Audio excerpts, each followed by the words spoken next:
Hello everyone, I am Tacit, and I'm going to be going over the Gems of War event objectives for the Ghost of Lizards Pass event, in which the Ghulemoth is added to the game. So today we're going to be going over about 10 different teams for all the various modes we have going on this week, with the most noteworthy thing being, of course, the summer event that has just begun. Anyways, let's start all the way from the top and start with the new Glory Troop with brown purple arcanes if you need to stock up on them. As far as your troop itself, it is rather average. It deals a bunch of damage to the first two enemies and then creates 2 ghost gems, which of course are those gems that give 10 souls when destroyed. And then it also gets to destroy 8 gems, so you can actually end up going and destroying them. There's already a troop that kind of does this but has damage boost ratio instead of soul gain. From this exact kingdom, it has like an HP boost ratio. I believe it's red-green, which is a little bit different. This is brown-purple. For the exact mana cost 13, but it does way more damage than this, and also effectively destroys 8 gems because it destroys a row instead of 8 randomly. So there really isn't much of a use for this compared to the other thing, unless you really needed this thing's coloration, or if you just really wanted a few extra souls. Beyond that, it also has that mechanic that quite a few things this season have been getting, which is a 50% chance to create a ghost gem when its turn begins. But yeah, aside from its small amount of soul gain from its ghost gems, it's pretty much not going to be worth using compared to other similar alternatives from its own kingdom.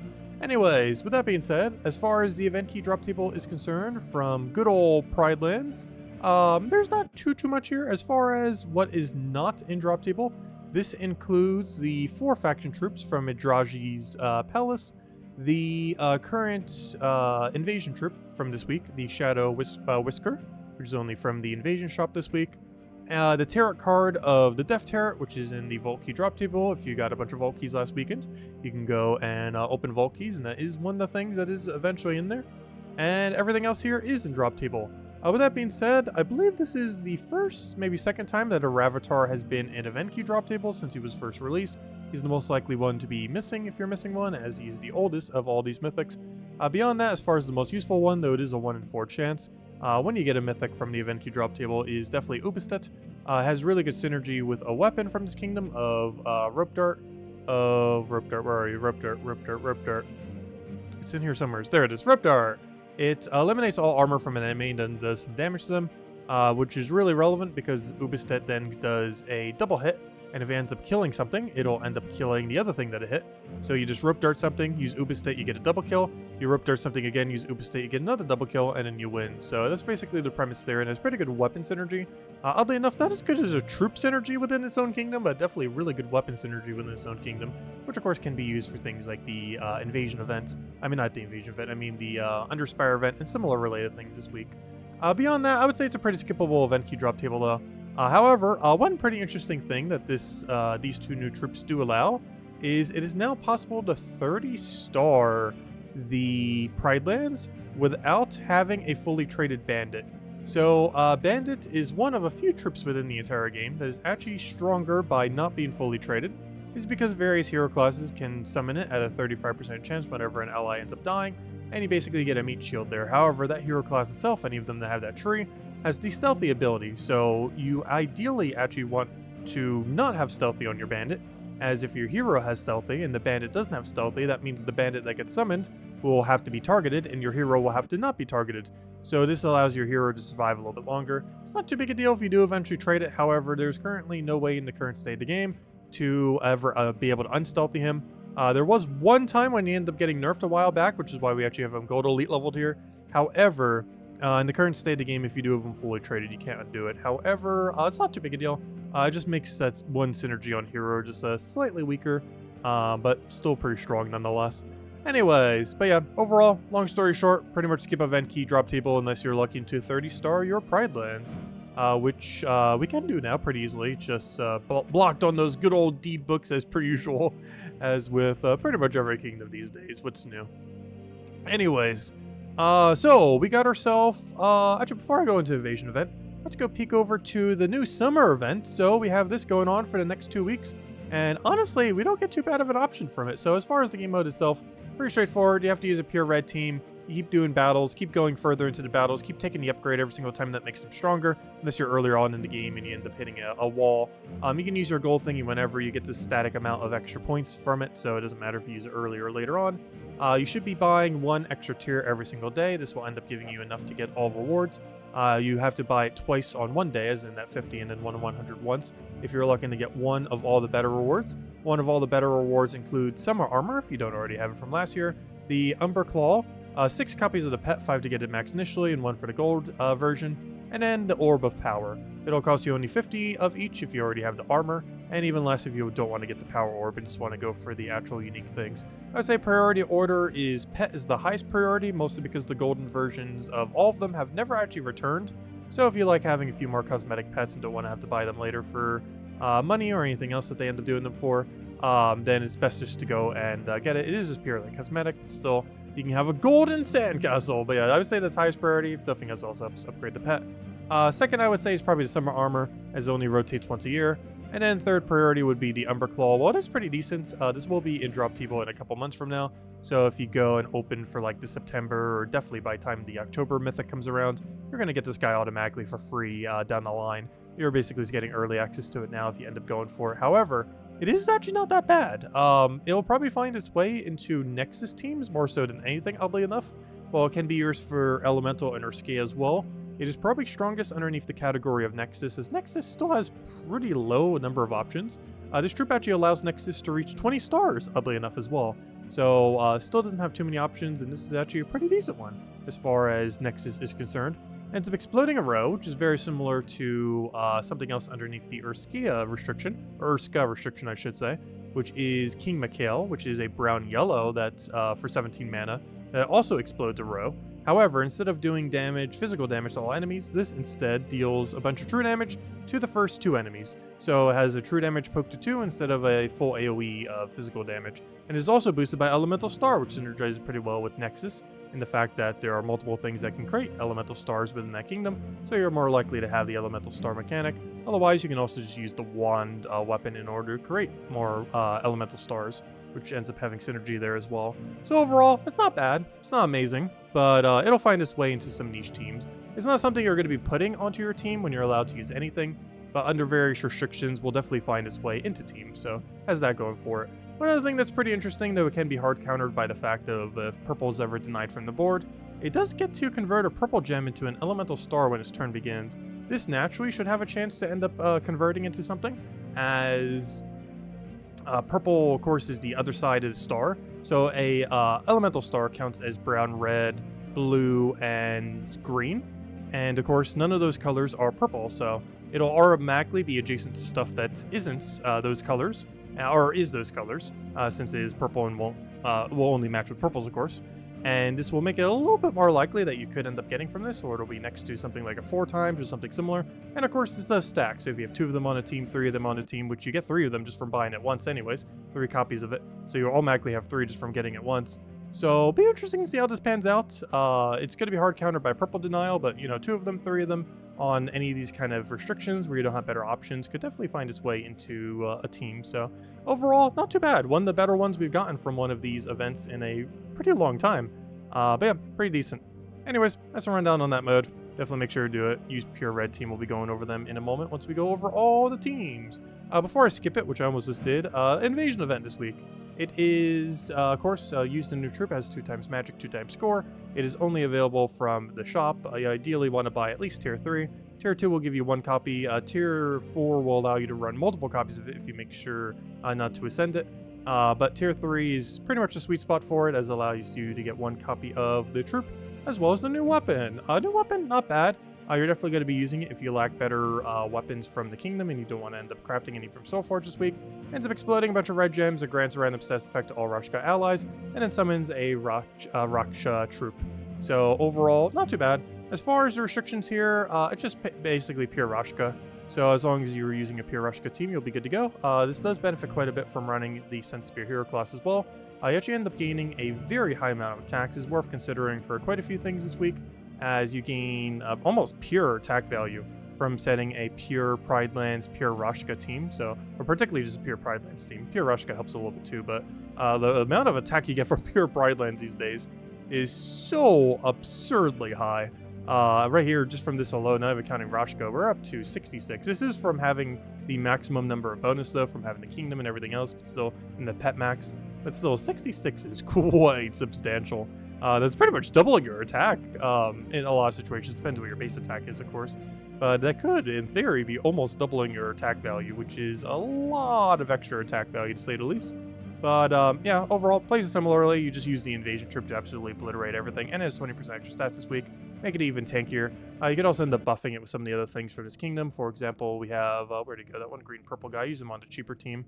You can end up using Spirit Main to end up buffing it up. Actually, never mind. This doesn't give it durability, but it does give it more attack. I thought it was attack and durability. Never mind. It's attack and magic, but still, you can use it for that. Of course, we're just kind of going all in on it and using Wand for mana accumulation, though you can be using any weapon you wish.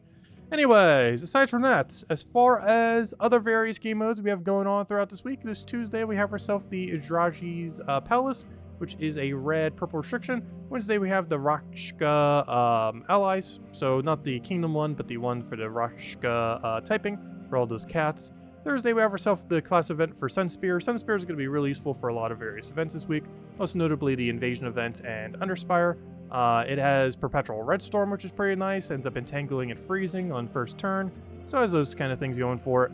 And this Friday, as you can see by the timer here, we have ourselves a Bounty Hunter, which will be bringing in a new troop. I don't think it was any good, unfortunately, as is most bounty troops these days, but another one for the pile. And of course, we'll have to use it for the bounty event in order to go and maximize on our score.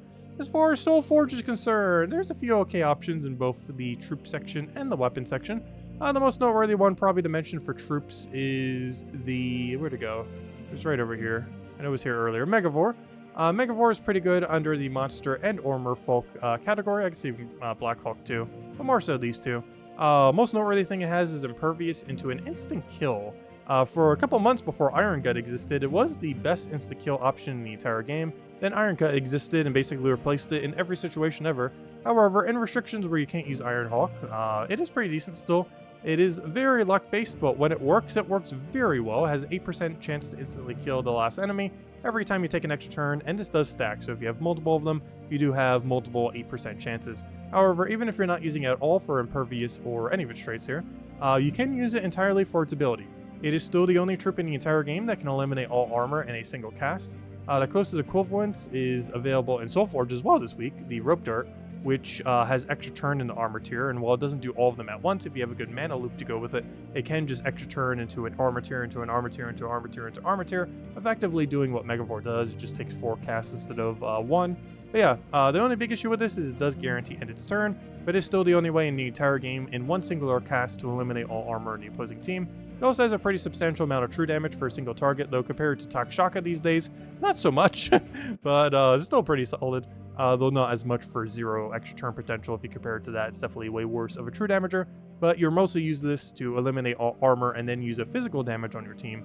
It's actually, or technically this isn't actually true damage, but it is in the sense that you're eliminating all their armor and then doing damage, so it's kind of true damage in that sense. It effectively makes everything on your team into true damage in the sense that there's no armor anymore on the opposing team, so really good on really heavy physical damage cast teams is the biggest thing that you end up using Megavore on, or if you want to double up on it and try your luck on insta-killing.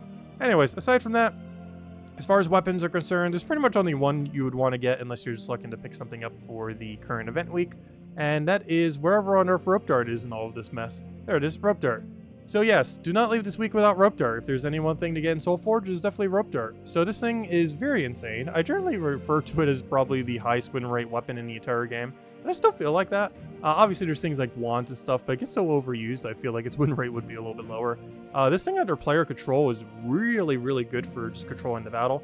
It eliminates all armor from whatever you end up targeting, so they do need to not have stealthy, but as long as you don't have stealthy on them, you will be able to go and target them. And then after that, we'll end up doing some damage to it, so very similar to Megavore in that regard that we're just going over, except it's only one single target instead of the entire team. And then it has a combination of things that is pretty noteworthy. It then pulls the first enemy to the front, and then entangles them immediately after. But on top of that, and the most noteworthy thing here, gain an extra turn into also some extra mana accumulation. So it has a lot of things going for it. It's eliminating all armor from an enemy, poking them for some damage, so that will get rid of barrier as well if they have it on them, or simply just do some damage to them. It pulls them to the first slot, which allows them to immediately then be entangled, as it will move them to first and then entangle it, since all this triggers before all this triggers. It'll then go and automatically gain an extra turn, which you then get to get even more value from, because the board will not be in the same state it'll have 3 red gems destroyed, so there might be an extra turn you can take on it, or just a better gem match on it. And overall, just really insanely good value per cast. And yeah, it makes it so skull teams can't even do anything to either, since they're going to be entangled immediately, assuming they do not have immune to entangle. So overall, amazing weapon, and I highly advise getting it. It's still really strong. It's a really slow weapon to win with in the current state of the game, given the absurdly quick pace that Stellarix has now made the entire game, as well as the similar things like Tesla and other infinite loop teams, or really high damage concentration teams. But while it's a little bit of a slower win, it's a really safe win. So in modes where your main objective is basically not to lose rather than win quickly, it's really good in those situations. Most notably Guild War, or previous Guild War, obviously doesn't exist anymore. However, any kind of game mode where it's you have a limited amount of battles, sigils, anything like that, where you need to maximize and it doesn't matter how many turns you take, Rope Dart is a pretty great option. So any kind of category where you can run it, most notably blue and yellow, it tends to come in, or any category where you're allowed to run any weapon. Really good offensive weapon, while still having a little bit of mana accumulation and extra turn potential, so it can work with infinite loop teams and everything else. Anyways, so I was mentioning earlier I might not be able to cover teams in this video, but I did have some extra time this morning, so we're covering all 10 teams instead of having to cover it in a separate video. So yay, get to cover it all together. Anyway, so let's start all the way from the top. All 10 teams will be in the description if you want to go copy and paste them. So first things first, we have ourselves the Invasion team. This is restriction of just Raksha. Though for the most part you're pretty much just using Pride Lands troops at that point, since most Rakshaka are from Pride Lands and most Pride Land troops are Rakshas. Anyways, obviously you have to use the Shadow Whiskerer. Not only is it double points, but it is also going to be your main carry, having the ability to 5 times skull damage every single enemy, which is particularly relevant for something like Pride Lands due to the absurdly, ridiculously high amount of attack bonus that you have access to. And it gets to 5 times this number, so that is a very big number regardless of how much pet bonus you have. It'll be hitting very absurdly hard. On top of that, we're using Wand just for cleanse, mana accumulation. Tekima just for the skull, has double convert on it. And Rashka is pretty free blood is a pretty flexible spot as far as what you want to put here. However, you just put another mana accumulator here in case Wand's not enough.